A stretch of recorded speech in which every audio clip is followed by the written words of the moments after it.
Nina wasalimu wapenzi watazamaji popote mlipo, hamjambo. Kama kuna yeyote mwenye ananipata kwa mara ya kwanza, tafadhali ninawaomba muweze kuchukua sekunde 1, 2, 3 mkapige subscription, kwa sababu ukifanya hivyo utakuwa umechangia sana kwenye ukuaji wa hichi kituo nambari 1 ambacho kinakusogezea taarifa za kikweli. Serikali ya Mama Samia Suluhu imeweza kutetemeka na sasa hivi wanasema kwamba hakuna usalama katika taifa la Tanzania, asua katika mji wa Dar es Salaam, baada ya maandamano ya siku 3 ambayo yaliweza kushuhudiwa kuanzia tarehe 29 Oktoba mpaka tarehe 31 Oktoba mwaka 2025. Taarifa hizi zinakinzana na taarifa ambazo waliweza kuzitoa awali, wakieleza kwamba sasa Tanzania ni salama, wageni wanaweza wakatembea kwani usalama umeweza kurejea Tanzania. Yaani kitu ambacho nashangaa, serikali hii ya Mama Samia kwa mkono mmoja wanasema kwamba usalama umerudi Tanzania, kwa mkono mwingine wanasema kwamba hakuna usalama wa kutosha. Kwa nini? Hii leo kiongozi wa chama cha upinzani Tanzania, chama cha Chadema, Tundu Lissu, kesi yake ya uhaini, ya kupangiwa, ya kuchongewa ilikuwa inapaswa kuendelea katika mahakama ya masjala ndogo Dar es Salaam, lakini hakufikishwa mahakamani kwa kile ambacho wakili wa serikali anasema kwamba hakuna usalama wa kusafirisha mawakili wa serikali, hakuna usalama wa kutosha kumsafirisha Tundu Lissu kutoka kwa jela kuelekea mahakamani. Wanaogopa nini? Na walisema kwamba Tanzania ni salama. Kitu ambacho hawakijui, udikteta ambao wanaleta Tanzania utafika mwisho, utafika kikomo hivi karibuni. Kutaka kujua kwamba serikali hii imetetemeka, wameshindwa kumfikisha Lissu mahakamani. Wanasema kwamba hakuna usalama wa kutosha, kumaanisha kwamba Watanzania wanaweza wakavamia, waingie mahakamani na kumchukua Lissu kwa rasma ama kwa lazima.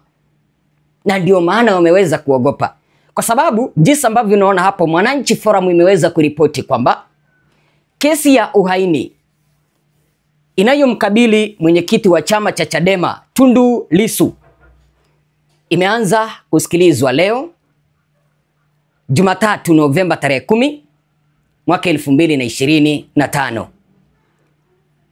katika mahakama kuu ya Tanzania, masjala ndogo ya Dar es Salaam. Hata hivyo, Lissu hakufikishwa mahakamani kutokana na sababu za kiusalama, kama ilivyoelezwa na wakili wa serikali mkuu Tawabu Issa, aliyebainisha kuwa taarifa hizo zilitolewa na mkuu wa magereza. Kesi hiyo iliyokuwa imepangwa kuendelea kwa ushahidi wa 4 wa upande wa jamhuri imeshindwa kuendelea baada ya mashahidi kutoka Mbeya na Ruvuma kushindwa kusafiri kutokana na hali ya Dar es Salaam kutoonekana kuwa shwari.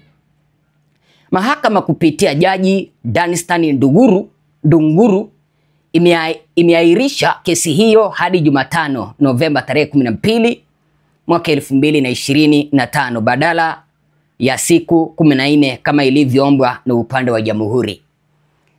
Kitu ambacho unapaswa kukijua hapa, cha kwanza kabisa, kipindi ambapo umeweza kuambiwa kwamba ama tumeweza kuambiwa kwamba eti mashahidi wa serikali ambao walikuwa wanatoa ushahidi kumfunga Tundu Lissu hawakufika mahakamani. Number 1, unapaswa kujua hakuna kesi hapa. Inaonekana kwamba hata hawa mashahidi wameweza kugundua kwamba wanatumika vibaya kuweza kutoa ushahidi wa ukora kumfunga Lissu. Kwa hivyo wameweza kuogopa endapo watajulikana ni akina nani. Watanzania baada ya kuandamana hivi majuzi wanaweza wakaandamana mpaka kwao wawapate wawacharaze. Kwa hivyo wameweza kuogopa kwamba wanatumika na serikali vibaya. Namba 2, wameweza kuogopa kwamba huenda Watanzania wakaweza kuwavamia wao wenyewe na wawacharaze. Kwa hivyo wamehofia usalama wao. Na nielewa mpenzi mtazamaji, wameogopea usalama wao binafsi. Namba 2, lazima uweze kujua, ama namba 3, lazima uweze kujua hii kesi ya Lissu ni ya kuchongwa, ya ukora. Kwa hivyo hata serikali imeweza kushindwa watotoa wapi ushahidi, kwa sababu kikohoa Tanzania kila kitu ni uhaini. Ukiambia serikali kwamba no reform, no election, hiyo ni uhaini. Sasa hata wao wameshindwa kujitetea mahakamani, watatoa wapi ushahidi wa kumfunga Tundu Lissu? Na ndio maana waliweza kuomba siku 14 eti kwamba hiyo kesi kwamba iahirishwe mpaka siku 14 ziishe. Upande wa mahakama umesema kwamba wamepea serikali mpaka siku ya Jumatano kumuwasilisha Lissu mahakamani kesi iendelee. Lakini wacha nikuulize, kwani mahakama za Tanzania zimerudi nyuma kivipi? Kwa nini? Shahidi anaweza katoa ushuhuda wake, anaweza katoa taarifa zake za ushahidi hata kupitia kwa njia ya kanda. Wengi wamekuwa wakitoa ushahidi kupitia kwa njia ya kanda. Kwani ni lazima afike mahakamani?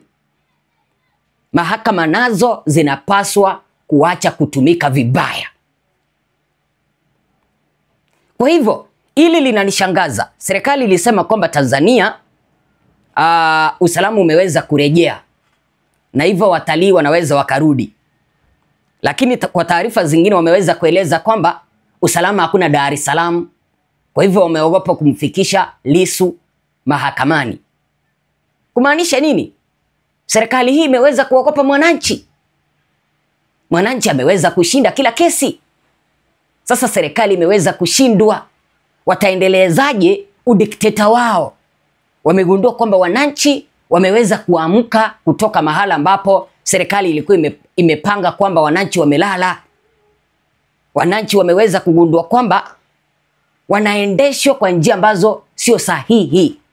Na serikali nayo imeweza kugundua kwamba wanawaendesha wananchi kwa njia ambazo sio sahihi. Na ndio maana wameweza kusema kwamba hakuna usalama, na hiyo kesi wanaomba iweze kuahirishwa mpaka siku 14 hadi kipindi ambapo wataangalia waone kuwa usalama umeweza kurejea Tanzania. Taarifa za pili ambazo zinahusiana Lissu, tunaambiwa kwamba mlinzi wake Tundu Lissu hii leo ameweza kutekwa nyara, amepelekwa kusikojulikana.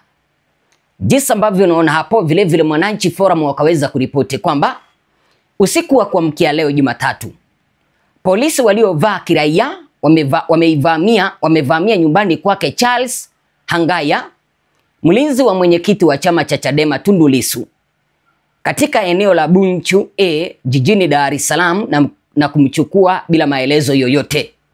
Mashuhuda wameeleza kuwa Hangaya alichukuliwa na watu waliokuwa wakijitambulisha kama askari, lakini hadi sasa haijulikani amepelekwa wapi wala sababu za kukamatwa kwake.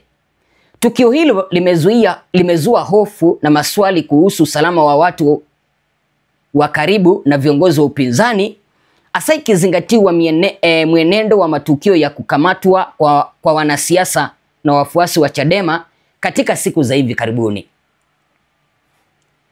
Samia Suluhu anawakamata viongozi wa upinzani, anawakamata mpaka walinzi wao, huku upande mwingine akiambia Watanzania na viongozi wa upinzani waridhiane. Sasa anataka maridhiano yepi kipindi ambapo anateka nyara viongozi wa upinzani Tanzania? Kipindi ambapo anateka nyara walinzi wa viongozi wa upinzani? Kipindi ambapo anateka nyara wananchi wa Tanzania? Huyu mama anataka kutumia udikteta mpaka lini? Wacha nikuambie hivi mpenzi mtazamaji. Samia akiendeleza udikteta huu wake, kuna siku ambayo ataamka apate kwamba hicho kiti cha uraisi ambacho anadhani kwamba kukuwa rais wa taifa ni uendelee kuwafunga wapinzani wako, atagundua siku moja kwamba ameondolewa mamlakani. Wacha yeye aendelee na udikteta. Tunaelezwa kwamba Tanzania ni salama, lakini kufikisha Lissu mahakamani imekuwa ngumu. Kwa nini? Wanaogopa kwamba wananchi wa Tanzania wamegundua kwamba wanabebwa kiudikteta. Wanaweza wakaandamana mpaka mahakamani wamchukue Lissu bila uoga. Na ndio maana serikali imeogopa kumuwasilisha Lissu mahakamani. Wazo lako ni lipi?